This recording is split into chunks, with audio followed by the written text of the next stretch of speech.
Any questions?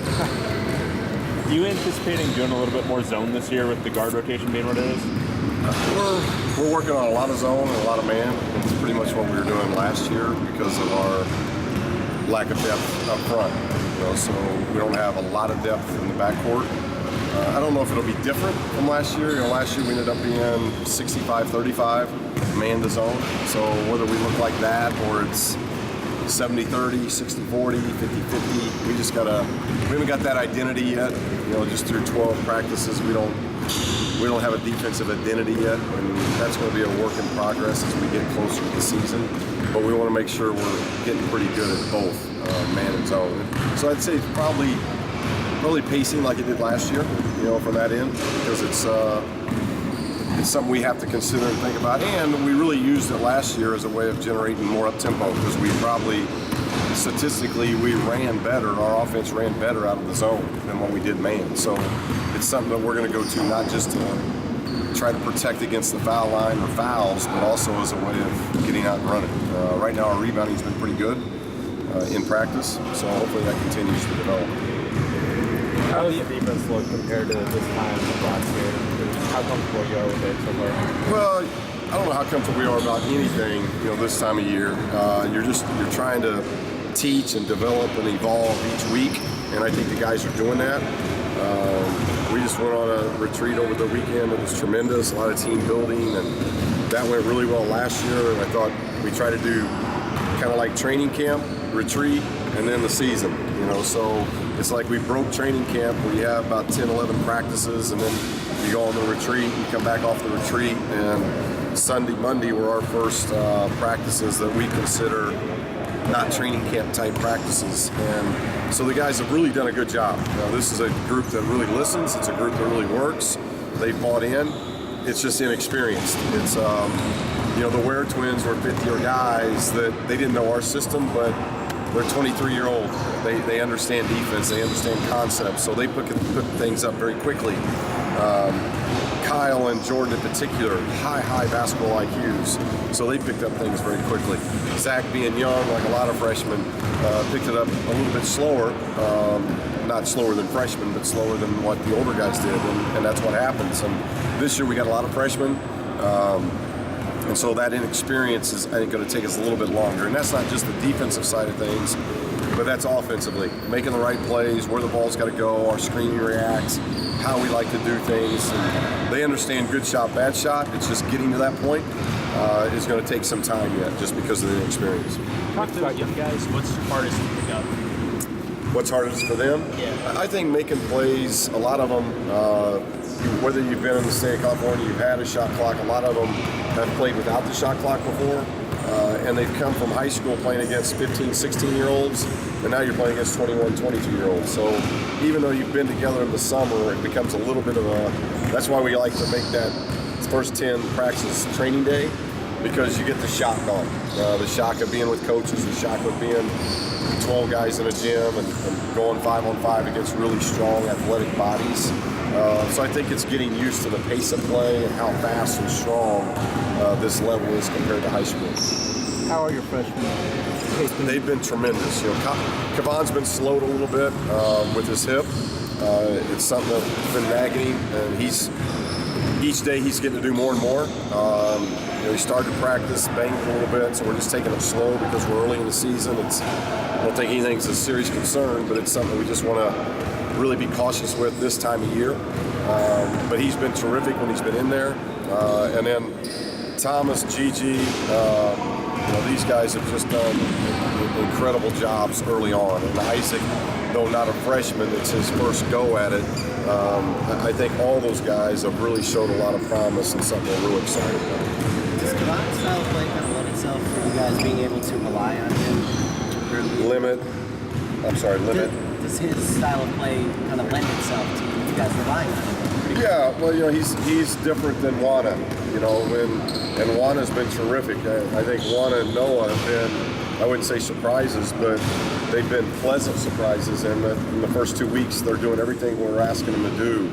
Noah's knocking down shots, making good basketball plays, being a strong, aggressive guard. Luana's running the floor, trying to tip dunk everything, be a good screener, let the game come to him. Kevon's a little bit different of playing, whether you call it stretch 4 or big guard, depending on what. I think Luana's more like a stretch 4. Kevon's more like a big guard. So when we go with Kevon, it's very similar to what we did last year. We're able to put 4 guards out on the floor and play that way. When you got Luana and Gigi in there, you're playing more of a traditional 3 guards too big. So you just get a little bit more versatile when Kevon's in there because he can play multiple positions for you. Have you guys kicked around any Midnight Madness type of ideas or anything like that? Plans for the No, future? not really. You know, with traffic and everything else, you know, I'm not sure that's not our niche. You know, I think that's when you're in just a college town. I think those things work. You know, this is LA, as you know. It's the biggest sports market there is. So there's a lot to do, and I think our sell is about, you know, who's in the stands, and it's you know, whether it's a celebrity-driven stand or it's, you know, we're doing a lot of neat things. I want to say that moving the student section down. We hope it's really going to help with our student section because now it's not half up, half down. You pretty much got, if you're a student, you can get in that lower bowl, and that's big. So I think it's nearly 1,000 seats almost that are going to be in that lower bowl. So we've been doing some things I think are really going to be helpful that end. But it's not something that we kind of, what we like to do is go on the retreat. And that weekend takes away from that. And then we'll have the one scrimmage against Isuzu Pacific and then the one closed door scrimmage. You mentioned last week Kevon is a guy who can handle the ball more, get a rebound and go. Is this hip injury hinder that development at all? Is that going to delay that? No, not at all. I mean, he's going to be the same player. And, you know, Norman's that way. You know, I think that's why, you know, we got 4 guys that we're giving them that freedom. Bryce, Isaac, Norman, and Kevon. Anytime there's a rebound, loose ball, they just go. It's not look for an outlet and those type of things. And those are the 4 guys that this year have the freedom to do that and start our transition, and they're all interchangeable. So if it ends up being Norman, everybody else knows what lanes they're supposed to be in. If it's a Kevon, everybody knows what lanes they're supposed to be in. Bigs get it. They know they got to find Bryce and they got to find Isaac. Over guys you lost last year, have you noticed anyone kind of stepping up into the leadership void? Well, and that's going to be a big key, to be honest with you. We came out of this retreat and team building stuff, and we're talking about that. But I think that's going to be a really big key because we got a lot of really good guys. We got to talk more because we're a very quiet team. And, you know, last year's leadership, you know, Kyle was vocal. You know, he led by not just his action, but he so competitive, very vocal. And though he's only a sophomore, he did a really good job with that.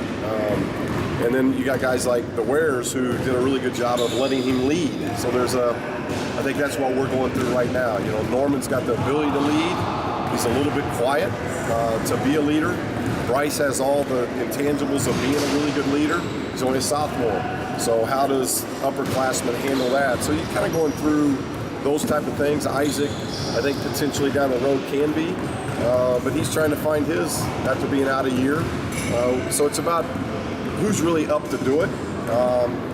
And that's going to be interesting over the next 2 or 3 weeks to see how the team kind of evolves that way, because that's something that has to evolve within this team before we get the season. Do you see Kevon being a high scoring type of those guys that fills up the stat sheet in a lot of different ways? You know, I think he can do both. And again, he's young. We're just 2 weeks into this thing, but Kevon's very talented, and I think he's going to be able to help the team in multiple ways. He's 6'9", but incredible wingspan. So he's a great rebounder, which losing a guy like Kyle, we lost not just a lot of points, we lost a lot of rebounding, and he's going to really help our board play. And then he's able to do the things, not in a point guard mindset, but he's able to do things as far as what Kyle was able to do, get the ball off the backboard and go.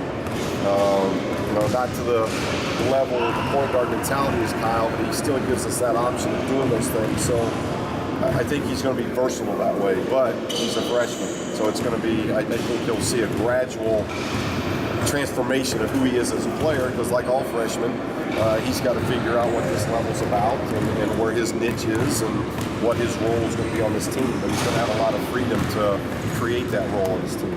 What is the hip injury? It's just a little.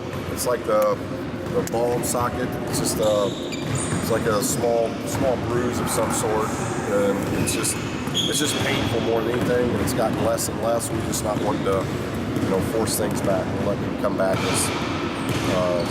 his pace. So each day he's doing a little bit more. How far along is Bryce from where he was a year ago? What I've been impressed, really, not just with Bryce, but Bryce and Isaac. They played on the same team last year. They were on the gold team last year in practice. So though Isaac was rotating a lot, the four guys that played a lot together last year was Bryce, Isaac, Zach, and Noah. And Noah then got hurt, so a lot of times it was just Zach, Bryce, and Isaac playing together. So what we've been impressed with is how well Bryce and Isaac are playing well together. And both of them are a lot stronger. You can tell that in their bodies. Their body fat's down, but their strength is up. I've seen in Bryce's confidence because you come in as a freshman, like these other freshmen, and you're trying to figure things out. He's been able to figure out this level. Now it's about attrition leaving. Now he's got to take that up a notch. And I think what we've been impressed with is them playing well together.